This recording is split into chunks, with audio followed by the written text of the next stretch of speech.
Let's face it, life isn't always the party we thought it would be. So how do we find the joy when we need it? And what if it's up to us to create it? That's where the Party On podcast comes in.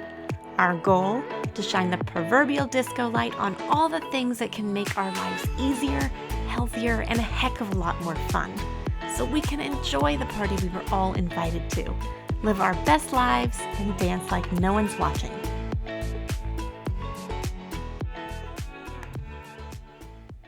Happy New Year, sweet friends, and welcome to 2020. Did I just sound like Barbara Walters? Because that was my very best rendition. It is a brand new year, a brand new decade, and a brand new chapter, and it is all out there just waiting for us. I can feel it. I hope you guys had a great holiday break, and even happier New Year's. I hope you partied hard, whatever that means to you, even if it means going to bed at 8 o'clock.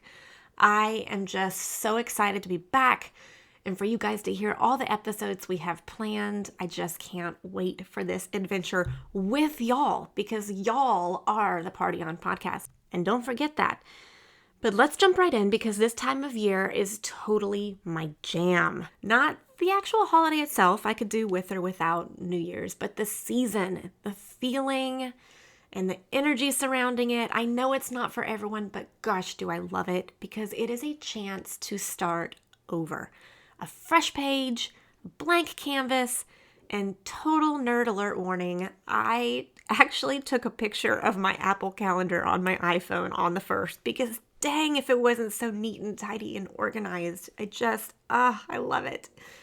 I had a really cool conversation with a friend on New Year's Eve this year on why the day is even significant. And we talked about why New Year's can be a hard day for some and a great day for others, when really, isn't it a day just like any other? And I loved the challenge of thinking that through. And that's exactly what I want to talk about today. Why does New Year's matter? Why do resolutions matter? And should we even be doing resolutions to begin with? But back to his question.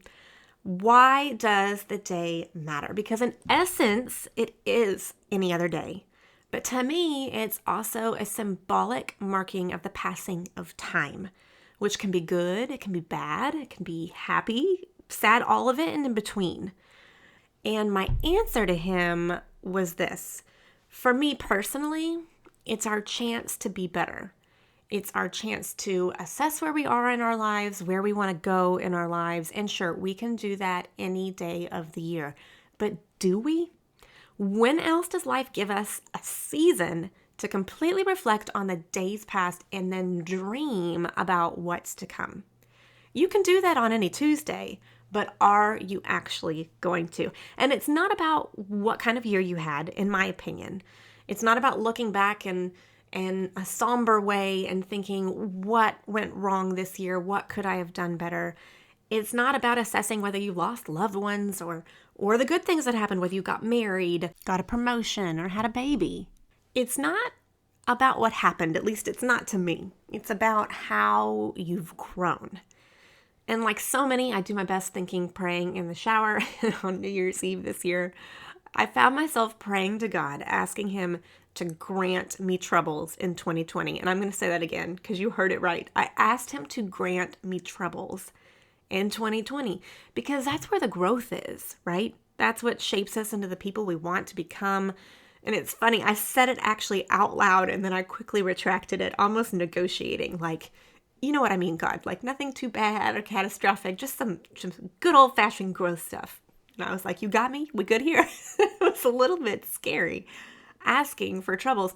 And if only it worked that way, right? If only we could ask for small troubles and not big ones. But I honestly do believe this time of year matters if you let it. Which brings me to New Year's resolutions.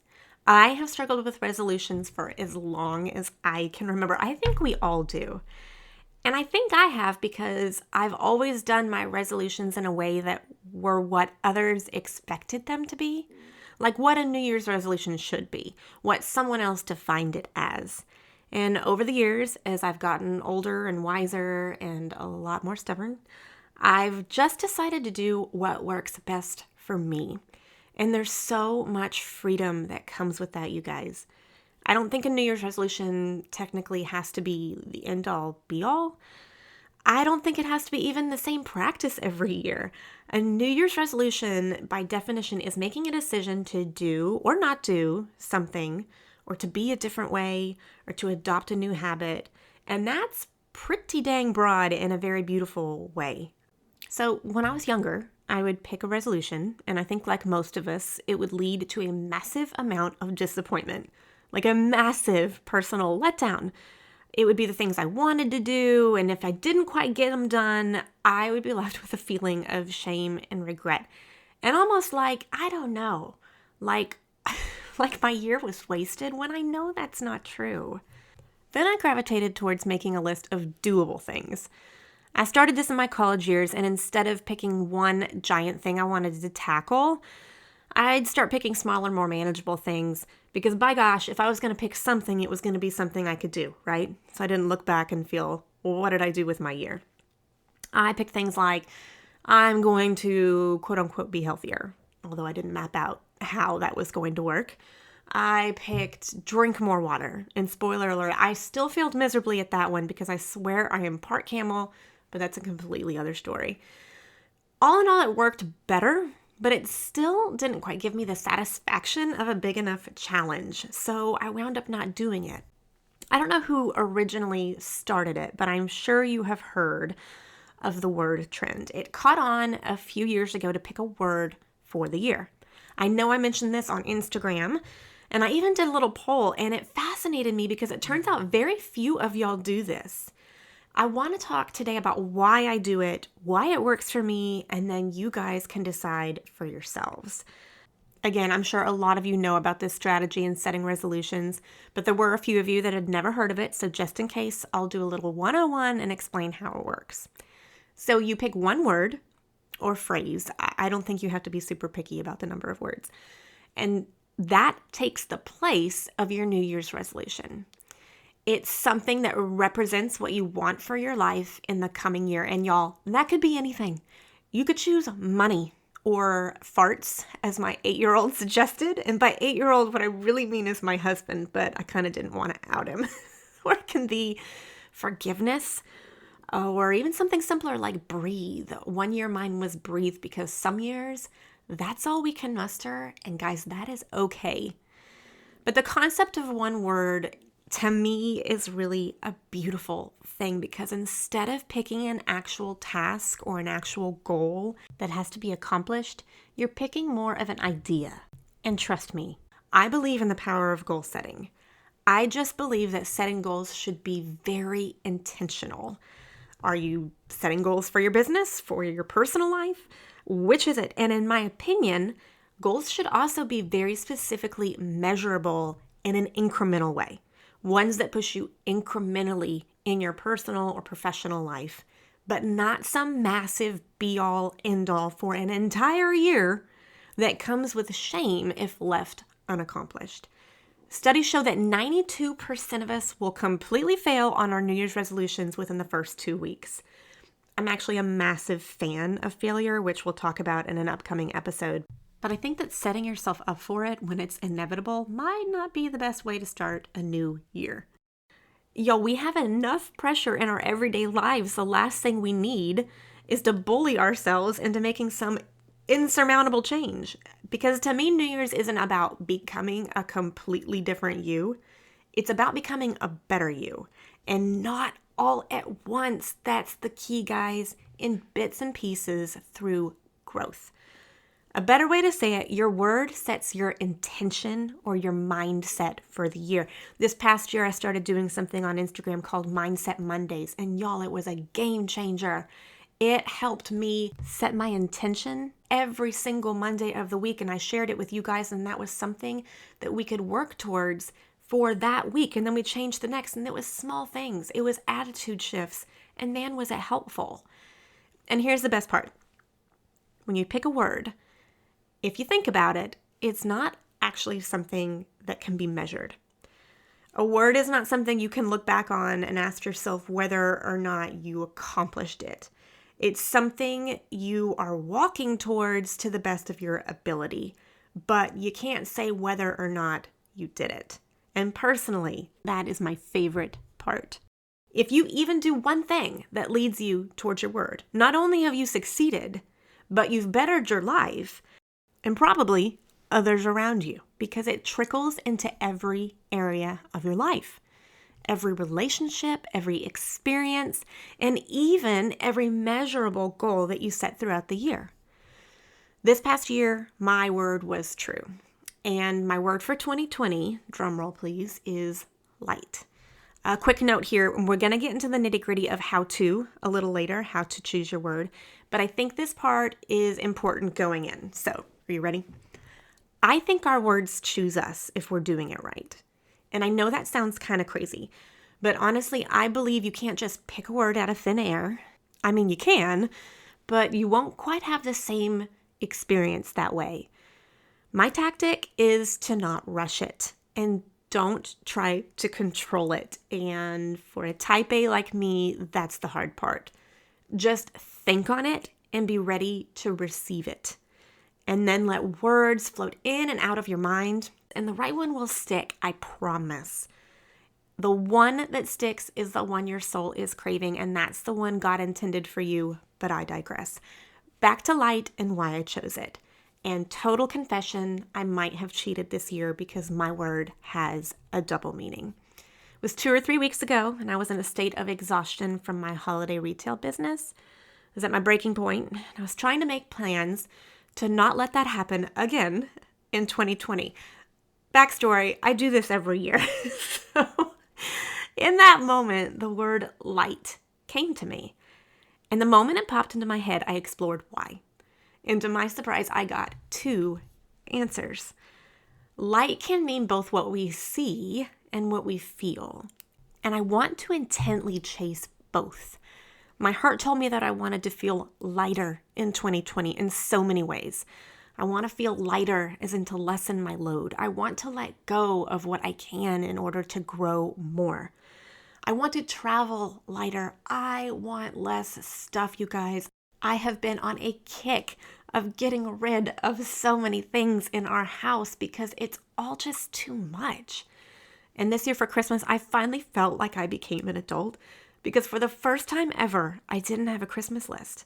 I'd spent so much time getting rid of stuff in our house over the month of December that I no longer wanted any. In fact, the one thing I needed, which I'll be honest, I couldn't even bring myself to ask for, was socks. Because am I really that old? Is this where we're at? Because I can't deal with that quite yet. I want to be lighter in my emotions and my feelings. I am a very deep feeler, you guys. It's a love-hate relationship too, because sometimes I love it and other times it drives me insane. It makes me who I am, but gosh, is it painful. I have an insanely good memory, and it allows me to hold on to hurt and resentment, and I want to lighten that load. And here's the visual twist, or where the word starts to shift its meaning. I believe that God has given all of us an inner light, and at the root of that light is our joy. In the last episode, we talked about how joy exists in our hearts and how much I love that visual. And it's tricky because we usually seek joy externally, right? I personally love the visual of God giving each of us a spark, and that's what's in our heart. And what we do with that spark is up to us. You can call the spark joy, you can call it light. It is whatever you want it to be, but it's ours to do whatever we want with it. We are responsible for that gift and how we share it. I chose light because I can't be the light unless I am lighter. Am I getting too philosophical here? If I have my light so buried under pounds and pounds of physical stuff and resentment and heavy emotions, I can't share it. Hide it under a bushel? No. Okay, I know this is the second time that I've mentioned VBS songs in like 3 episodes total, but bear with me because this is a pretty epic story.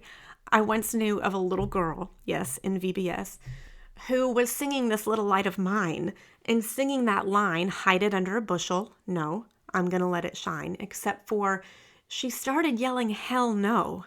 And we couldn't quite figure out what was going on until we realized she thought the line said, hide it under a bush. Hell no. I'm going to let it shine. So ever since, that is how I say it. And it's the truth. Hide it under a bush? Hell no. That's how I am looking at light for 2020. My hope is by choosing that word based on what it means to me and how it came to me, that I will make consistent choices throughout 2020 that allow me to live into that feeling. But enough about my word. I want to explain the actual magic of why it works. By setting your word or your intention, if you want to call it that, you are leaving your heart and mind open to receiving it. You are literally welcoming it into your life. Jesus said in the Sermon on the Mount in Matthew 7, ask and it will be given to you. Seek and you will find. Knock and the door will be opened. And this is such a wonderful scripture for the new year, guys, because all three are so dang important. Ask with your heart. Ask him, pray, tell him what you need. By choosing this word, you are asking, you are saying, this is what I invite into my life. Seek with your mind. Don't just seek your intention, but seek God. Seek him to help you live out your intention. And maybe my favorite, I think the one we often forget, knock. Act, begin, do. Physically put your intention into action. What are you in need of? Is it the will to breathe in and out? Because trust me, I've been there. And there are times in life when that's enough. Is it gratitude? So that you aren't living in a state of envy in this fast-paced social media, everything in your face world? Or are you in need of a state of rest or calm? Has life gotten so out of control that you can't remember when your heart wasn't racing? Consider this your ask, friends, because the bottom line is this. It's not about what we can do. It's about what God can do. And that's what's so exciting about a new year. That's why it matters. Don't limit yourselves to what you are capable of. Trust that God's plans, his resolutions, his word, his intentions for you are so much bigger. I recently polled you guys on Instagram and asked if you choose words, and if so, if you'd share them. And I heard so many great ones. I heard joy, be, value, and so many others. Words that set my heart on fire for you guys because I want you to run towards them. Some other suggestions are rest, content, gratitude, and because I like tangible steps that we can actually accomplish, for us type A's, here's some concrete steps to help you choose your own word. Number 1, give yourself the space to listen.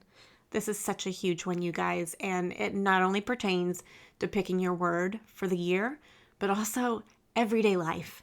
It is an acquired skill, in my opinion, and one I used to be horrible at. But I've managed to teach myself to give myself space so that I can get out of my own way. Because when you're constantly telling yourself what you need or you're constantly trying to control, you lose the ability to listen to what God is trying to tell you you need. So whether it's finding actual quiet or simply clearing your mind, give yourself the space to listen. Number 2, make a list. You know I am a huge fan of lists, you guys. What do you want more of this year? What do you want less of? Write those words down and find the common themes throughout. Even if you just write words all over a page, the process of letting those words flow, I promise your word will appear. Number 3, ask yourself how you want to grow in 2020. Because your word should not just be what you want for your life, it should be what will make you better. So while we could all go pick words like money or gold or donuts in my case, those things don't help us grow. Actually, strike that. Donuts do help you grow, just not in the way I'm talking about. I'm talking more spiritual and emotional growth, just to clarify.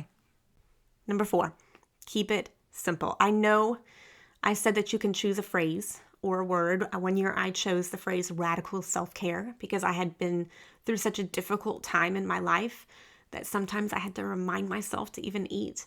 And I was determined to teach myself to nourish my body again and just to take care of myself.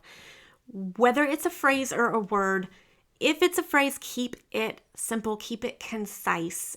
It needs to be something that you don't have a hard time remembering, because we will all forget. We have so much going on in our lives. It needs to be simple so that you can recall it at a moment's notice and remember that's what you need to be working towards.